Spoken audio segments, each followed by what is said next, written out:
জনরায়কে সম্মান দিতে হবে, কিন্তু সেটা সাংবিধানিকভাবে দিতে হবে, আইনগতভাবে দিতে হবে। এখানে ইমোশনের কোনো জায়গা নাই।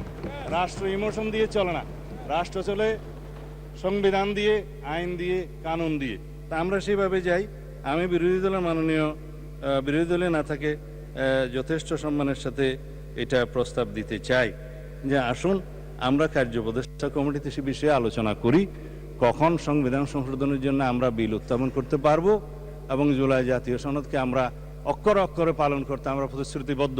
আমরা জাতির কাছে অঙ্গীকার করেছি যে জুলাই জাতীয় সনদ ঐতিহাসিকভাবে যেভাবে স্বাক্ষরিত হয়েছে, রাজনৈতিক সমঝোতার দলিল হিসেবে তার প্রতিটি শব্দকে আমরা সম্মান করি। কিন্তু জুলাই জাতীয় সনদের বাইরে আরোপিত কোনো আদেশ দিয়ে, কোনো অবৈধ আদেশ দিয়ে সেটা কোনো সংবিধান সংশোধন করা যায় কিনা, সেটা একটা বিশাল আইনি প্রশ্ন, সাংবিধানিক প্রশ্ন। সেটাও আমরা ডিবেট করি, আলোচনা করি, আমরা কার্য উপদেষ্টা কমিটিতে আলোচনা করি এবং সংবিধান সংশোধনের জন্য আমরা বিল উত্থাপন করি। সেই বিল আমরা সমঝোতার ভিত্তিতে এই মহান হাউজে গ্রহণ করি। তারপরে এই সংবিধান অনুসারে রাষ্ট্র পরিচালিত হবে এবং ইনশাআল্লাহ আমরা সংবিধান মেনেই এই পর্যন্ত এসেছি এবং সংবিধান মেনে চলবো। সামনের দিনগুলোতে আমরা সাংবিধানিকভাবে এই রাষ্ট্রকে এগিয়ে নিয়ে যাব। ধন্যবাদ মাননীয় স্পিকার।